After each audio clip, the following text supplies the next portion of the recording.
Look around you.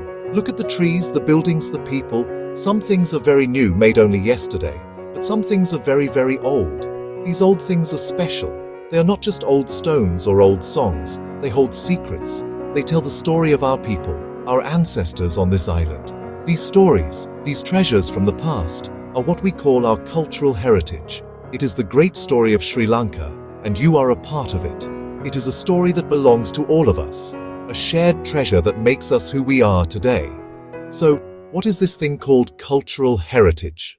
Imagine your grandmother telling you an old story that her grandmother told her. That story is a part of your heritage. Imagine the giant Dagobas in Anuradhapura, reaching for the sky. Those ancient buildings are part of our heritage. Cultural heritage is everything our ancestors created, thought, and passed down. It can be a magnificent palace made of stone or a simple lullaby sung to a baby.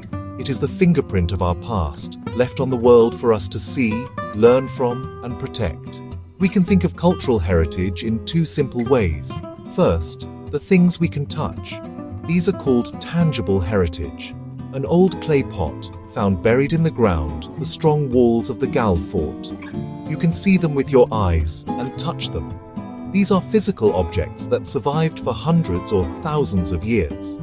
They prove the lives and skills of people who came before us. They are silent teachers, showing how people built and lived.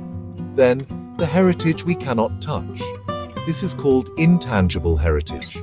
You cannot hold a song in your hand. You cannot touch a traditional dance or a festive custom. These are things we experience. We feel them in our hearts. We hear them with our ears, and we participate with our community. When we celebrate Avarudu with special games and rituals, we keep our intangible heritage alive. It is the living part of our past, carried in minds and actions from one generation to the next. This is the living heritage of our culture. It is not made of stone or brick, but of words, sounds, movements, and knowledge. Words, sounds, movements, knowledge. It is the vibrant pulse of our community. Think about the beautiful Kandyan dancers, with their silver headdresses and powerful drumming. The dance itself, the rhythm of the drums, and the stories they tell through movement.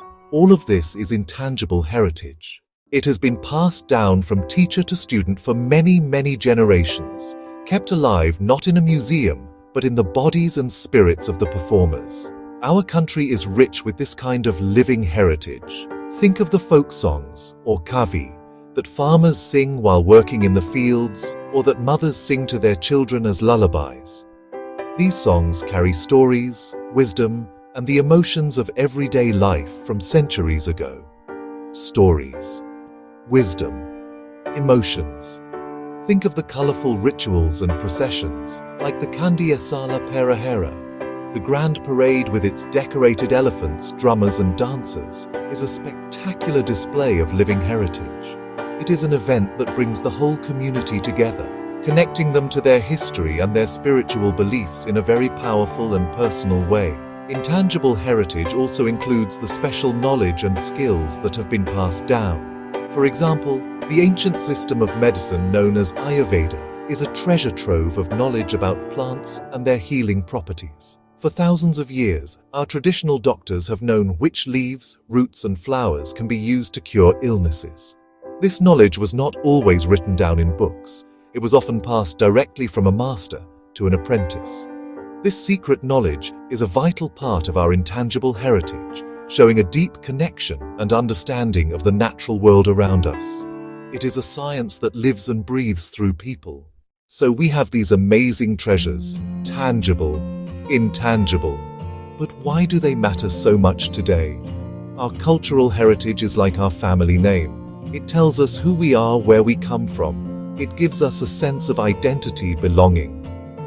When people from other countries visit Sri Lanka Sigiriya traditional dance, they learn about our incredible history, creativity.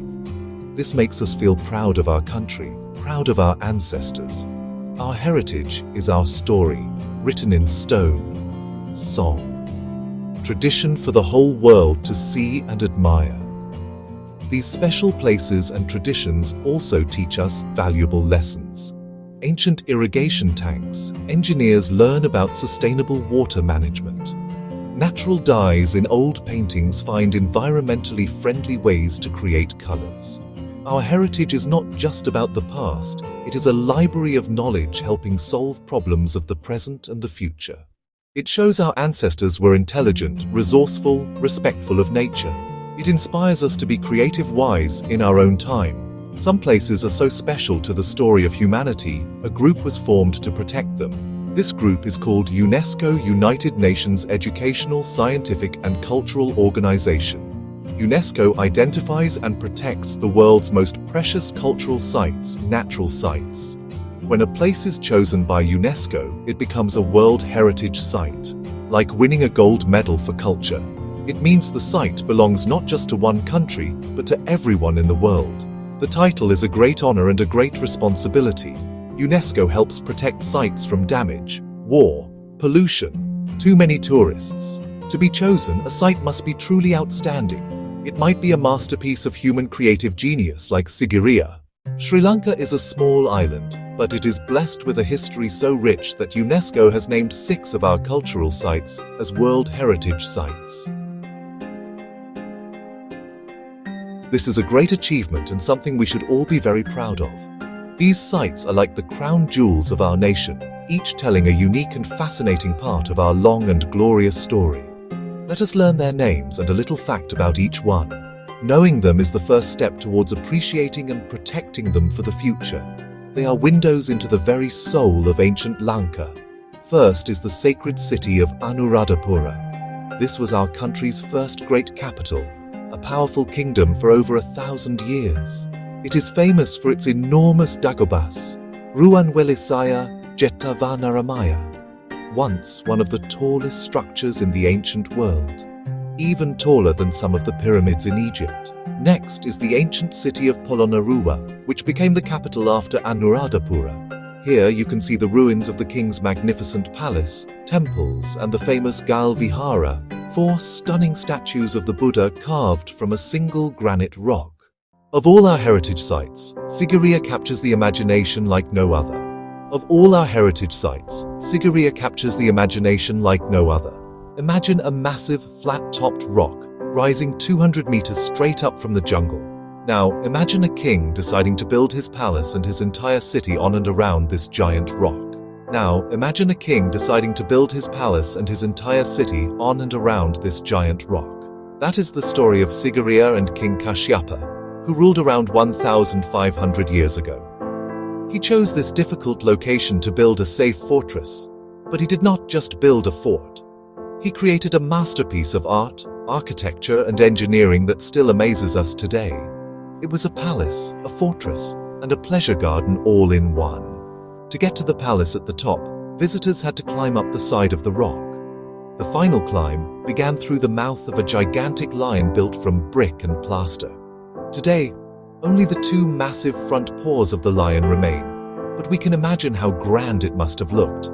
This is why the place is called Sigiriya, which means Lion Rock.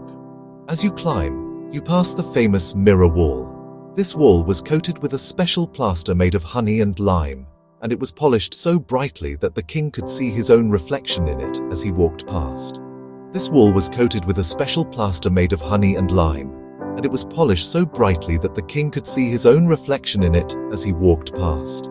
Over many centuries, visitors who came to see the wonders of Sigiriya were so inspired that they wrote poems and thoughts on the mirror wall. These writings are called the Sigiri graffiti. They are like ancient messages left for us to read. They tell us what people thought and felt when they saw the beauty of this place so long ago. Higher up on the rock, in a sheltered pocket, are the world-famous Sigiriya frescoes. These are paintings of beautiful women, perhaps celestial maidens or ladies of the king's court. Their colors are still bright, and their beauty has made Sigiriya famous across the globe. But Sigiriya is not just about art, it is also about incredible science.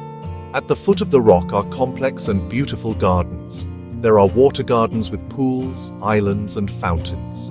Pools, islands, fountains. The most amazing part is the water fountains. Ancient engineers used the pressure of water flowing from the higher ground and clever underground channels to make fountains that shoot water into the air. Ancient engineers used the pressure of water flowing from the higher ground and clever underground channels to make fountains that shoot water into the air. Even today, after a heavy rain, some of these 1,500-year-old fountains still work. Sigiriya shows the genius of our ancestors and is a true testament to their skill. Okay, here's a quick activity for students. Draw your own version of the Lion's Paw Gateway at Sigiriya. Imagine what the full lion's head might have looked like. In a small box at the bottom of your drawing, write 3 words that describe how you would feel climbing through such a magnificent entrance. The official UNESCO World Heritage logo is a circle enclosing a square, symbolizing the connection between nature and culture.